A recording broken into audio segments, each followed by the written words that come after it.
Hey, everybody, and welcome to another Soulful Conversations. Welcome. It's my pleasure to share with you today my friend Roger Kuhn, who's a PhD teaching American Indian and ethnic studies at San Francisco State University. He's also a psychotherapist, sex therapist. Welcome, Raj. Thank you. Thank you so much for having me. Nice to see you. Good to see you. Um, I have a couple questions for you. You're also a soma cultural sex therapist. Yes. What does that mean to you? Well, soma means body. And so I believe that culture shapes and informs our bodily experiences. So the big fancy word that I use in my work is positionality. And that just basically translates to identity. And we all have varying aspects of our positionality. For example, I was born and raised in North Dakota, and that might shape and inform how I see myself in the world. And that might also include the family that I grew up in. I grew up in a mixed race home that had different values, right? And so that's also how I view and see the world. So soma cultural then helps me understand that, oh, yeah, sometimes when I feel uncomfortable in certain situations, or maybe in particular groups, that might be because I had particular cultural experiences growing up or even in my adulthood that then shaped how I feel within my body. Yeah, thank you. And this might seem like an obvious question, but I'm sure that you have nuance and subtlety to your answer. How does culture in general influence, affect our attitudes towards the body and towards sexuality? Well, my goodness, how much time do we have for this today? I'm on an inquiry of discovery around that myself. So one of the particular paths that I've taken is to investigate indigenous sexuality, because I think that's a very particular cultural nuance. It's certainly representational of my own background. And so that framework of culture has helped me understand uh, how certain ideologies are upheld, even around folks that may identify somewhere along that beautiful rainbow spectrum of LGBTQ plus, right, Two-Spirit. To have a reflective perspective on history, which includes the way that colonization impacted sexuality, helps me then understand from a critical and a clinical perspective, depending on whom I'm working with, how that larger, broader culture and those cultural influences then can be funneled down to someone on an individual level based on that larger systemic challenge of whatever culture, again, that they may have grown up in.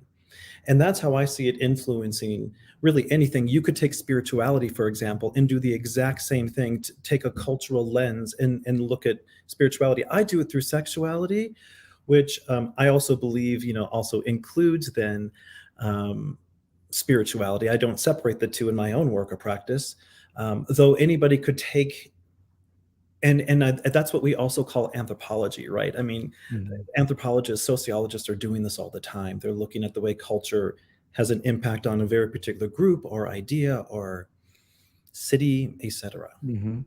Well, sexuality and spirituality are my two favorite things to talk about. Yes, yeah. So let me, without, at the risk of making a generalization, because I know there in the U.S. alone, there's over 500 indigenous tribes, and I don't know how many more in Canada. But can you speak in a general way to how indigenous culture, Native American culture, influences those attitudes towards the body and towards sexuality? Are you talking like me personally, or are you a larger cultural impact? I meant you personally, but both ways. Okay. I like if you can answer at Well, both levels, that'd be great. sure. I mean, it took me a while to understand this, which is that growing up, I definitely knew that my family was different than other kids. I was raised in a really relatively small town in like a farming community in North Dakota, South Central North Dakota. And my mother was the only like non-white person in the entire town. Well, save for me and my sisters, because of course, having a native mother, we were also native. Though, because I was always with white kids, I didn't think much about my own identity the way that other people were. I didn't know that it was, um, you know, different to have parents of a different culture. That was just my life. So as I got older and I started to have more reflection on the way that my father was trying to raise me, and I began to think like, oh wow, your whole identity, Dad, is based on this like sort of cowboys and Indians thing that you play around with in your head. Like, Hmm. that's not real, Dad. Like, that's not. But you projected that onto this beautiful woman that you married, and you projected this sexuality onto her, that she was this fair native maiden that somehow needed to be rescued by this white savior. That played out in my home. Hmm. It took me into my sort of adolescence to really to begin to understand, like, oh, I am very different. My body is different. My sexuality is different. My skin color literally is different than my peers around me. My mother is different. All of these things, and then I began to understand what I would now call settler sexuality. That I started to get called names, very hurtful, pejorative names about my sexuality or my gender identity that used to hurt me. And I didn't have the language to say, oh, yeah, well, actually, in Native culture, um, I'm revered, I'm celebrated. My body would be considered sacred in my tribal community if colonization hadn't happened, if we hadn't been influenced the way that we had. Mhm. And that is just And so, my, I yeah, don't go want to assume that everybody watching this is going to know about the Two-Spirit tradition. So would you ahead. elaborate on that a little bit? Well, sure. It's a larger, broader to sort of generalize to it's a generalized term that can be applicable to uh, Native, First Nations, Native American, and really indigenous communities throughout what we now refer to as North America. But we also see Native groups in South America also using the term as well. And it's this larger umbrella term for the what I would call the rainbow kin, or the spectrum of two-spirit, indigiqueer, LGBTQ plus, intersex, asexual, aromantic, folks that also identify as Native, or whose primary identity is as a Native person and an Indigenous person who also experiences gender and or sexual orientation variance, which prior to colonization, and this is what my work really is about it as an academic and what I teach in my courses at San Francisco State that prior to colonization, many Native nations had a practice of acceptance, of celebration, of high reverence of Yes. folks that we would colloquially these days call gay, lesbian, bisexual, gender nonconforming, trans, etc. Yeah, and I think that's so important for us to realize, and that there are examples of that not only in the West, in the American and both Americas, but that we find examples of that all over the world. All over the world. That's right. Yeah. Let's talk a little bit about gender is so up for us these days. Mm. Like I think as a society, as a world, we're looking into what it means to be a man and what it means to be a woman. And I think one of the gifts of this cultural influence that you bring with us, that you can share with us, as a Native American, is that they didn't have, for the most part, a binary male female way Yeah. of looking at gender. Would you talk a little bit about that? Sure. I think that's a very linear Western view, right? To sort of think of males are on one end and females are on the other end. And there's this spectrum or this binary that we then have somewhere in between folks fall. Um, Native folk would say, well, just take that man and the woman and bend that line until you have a circle. And then those two things are actually together. They're one. It's the same unit. But now we have this beautiful sphere that, again, we're going to ask to think beyond a linear or a flat representation of like a circle flat on a piece of paper or something, but really think of it as a sphere that your gender could be anywhere along that sphere, because it doesn't have to land in defining what is man or what is woman. It could be about defining what is not man, what is not woman, and recognizing that one's gender, there's a space for everyone along this sphere. And the beautiful thing about a sphere is that there can also be things within it, Hmm. and there can also be things above it.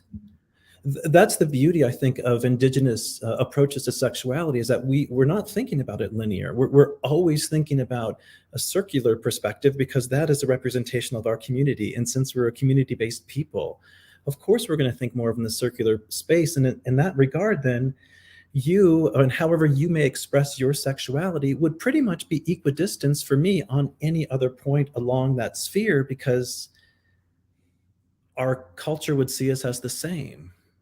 Yeah, I love that. I love that flexibility and Mhm. um, way of looking at it. You're also an author and a writer, and you write about pleasure. Pleasure heals. What does Yes. that mean to you? Well, I always want to say to folks, I'm still figuring that out. And I'm having a lot of fun along the way, to figure out what that means. Though I do really believe that, as someone for whom um, my sexuality was weaponized, was politicized, my body is political, my identity as a Native person is political, right? So everything, the way that I kind of identify in the world, is through this, unfortunately, very colonial political lens about, my body and my sexuality. And so I kind of think about these ways in which, well, the more that I can move toward liberation, and that might include an orgasm, that might include an ejaculation, by myself, with someone else, or with a bunch of people, if I damn well choose. It's my body, right? As long as it's consensual.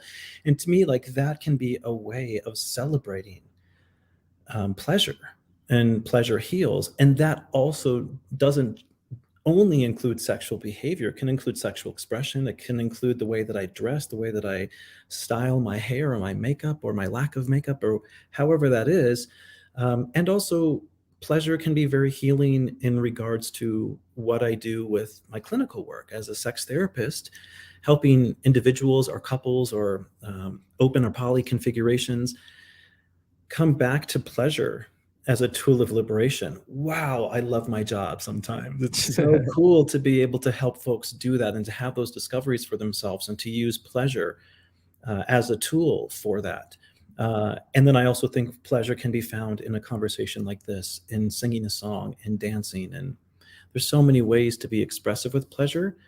And when we can name those things, and recognize, like, wow, I feel really good when I experience pleasure in this way, I do find that incredibly healing. Yeah, that's beautiful, beautifully expressed. I'm glad you mentioned singing and dancing, because that was my next question. I know that recently you sort of reclaimed, not rediscovered, because you never really lost it, so there was nothing to be uncovered, but you maybe neglected your creativity, Mm, your musical gifts, and are now reclaiming that, are going to be touring. Which, so tell us a little bit about the process of reclaiming that mhm. creative part of you, and also then tell us a little bit like about your upcoming tour. Sure. Well, I have I'm allowing myself to start thinking about creative wounding that I may have subjected myself to. Um, there was a very long period in my life, really from my adolescence through most of my 20s, where I didn't really understand what love was. And uh, but people would tell me that they loved me when I would sing songs for them. Or they'd say, "Wow, you have such a lovely voice," or "Wow, I love your singing voice." And I wasn't getting it at home, and I wasn't in a relationship, and I really began to it started to feed this ego of mine in this very defensive way. Um, I don't like music as a competition, though. So it was always strange to sort of be in the business of music. I always felt like slightly off in that regard. And I had a little moment in my career where I wrote this song and made a music video for it, and the video ended up on the Logo channel, which was it's a subsidiary of MTV. It's an LGBT channel here in the U.S. It was in their top 10 like video countdown, and I was like, wow, this is amazing. Oh my gosh. And like, I came in the week that I came on, I was number 9 And number 10 was Melissa Etheridge, who is my like rock god. And I was like, I That's can't believe wild. I'm on the same chart as Etheridge. This is, I mean, and at the same time, a few months prior to that, I met my now husband. And I began to really go like, oh, wow. Oh, this is love. Oh my gosh. And I made this choice, which looking back now, I've had this reflection on that. I made this choice to focus on other things that it's like, oh, well, I made the music video. I was a rock star, even if it was just for a moment. I did that. Holy shit. Yeah. Wow, I did that. I could check that off. What else do I want to do? Well, at the time, I wasn't in school. And so I thought, well, let me challenge myself and go to school. And I ended up getting all the degrees, associates, bachelor's, master's, PhD. And I've been busy the past couple of years, Christian. I've been, finishing my doctoral degree, but then I've been writing and I've been doing a lot of public speaking gigs, and I teach and I have my therapy practice. And I had this moment recently where I thought, wow, I'm the most successful I've ever been in my professional life, and I'm not really all that happy because I chose to let go of something that was so special to me, creativity and music. And I finally had this moment this summer. I was at this gathering, this Two-Spirit gathering, and they had this talent night. And someone said, "Oh, are you going to sign up, Raj?" And I said, "Oh, no, I'm not going to do that." And I watched these people, and I was so jealous of them. I was so jealous. I was like, why can't I allow myself just to get up there and sing again? Like, what is this block that I have? And in reflection, I realized that this isn't about like rediscovering something. It's about returning to what has always been true for me, which is it is also a gift, to be creative and to be able to express myself in that particular way. And I think what I've learned through this process is I just have to marry all of those parts of myself. I had spent too many years compartmentalizing, and I'm doing it really well right now. Here's the PhD, the Dr. Roger Kuhn. Like I usually just say like blah blah blah afterwards because I don't care. I don't really care about that. That's a story for another time. A beautiful one, though. This week I spoke at a university in Wisconsin for their combination Indigenous Peoples Day and National Coming Out Day. And one of the things that I shared in my speech was that as a Two-Spirit Indigenous person, I don't feel that I'm coming out. And as a musician, I don't feel that I'm coming out. Like I'm not coming out as a musician, everybody. This is a return.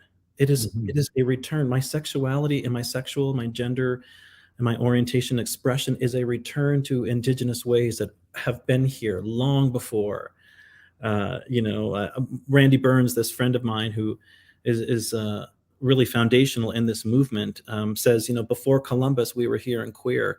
And I really love that. So it's a return to my sexuality. And music is just a return to that little kid on the farm in North Dakota. I loved growing up on a farm because I had space to sing, and no one ever told me I wasn't a good singer. No one ever said that to me. So I just learned to sing as loud as I wanted to. And on the farm, nobody could really hear you because I could just go off in the woods and do my thing. And so now as an adult, it's like, wow, I can still sing. I can do this thing. I can still play guitar. I've had to kind of re-get my calluses on my fingers when you pick the strings and such.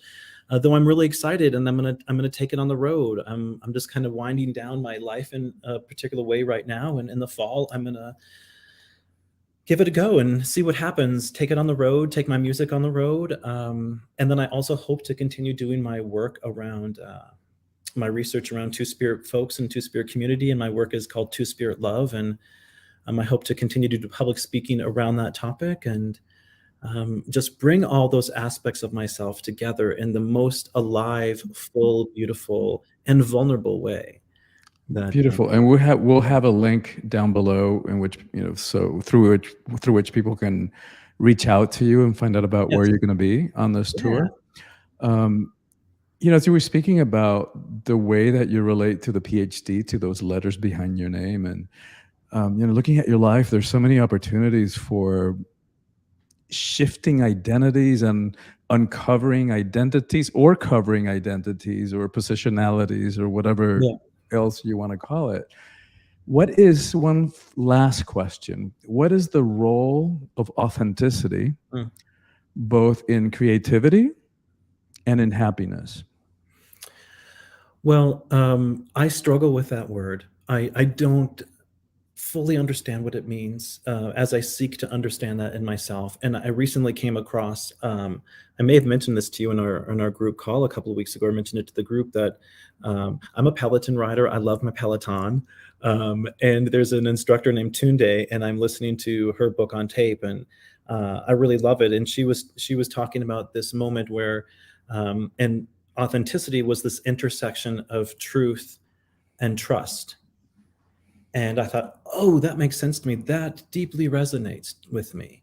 What is my truth? And can I trust myself enough to be with it? However I choose to, right? It doesn't mean I have to express it to you or have to share it with anyone else. Can I just be truthful with myself and trust that that is what is right or who I am? And I think as a creative, it comes out in that way to say, I'm going to trust this deep truth that I love rock and roll, and I love everything that comes with it. I love playing dress up. I love the nails. I love the glamour. I love all of it. So like that's what I'm returning to, is that full on expression. And in some regards, it's like, being a rock star is a character that you get to play in your life.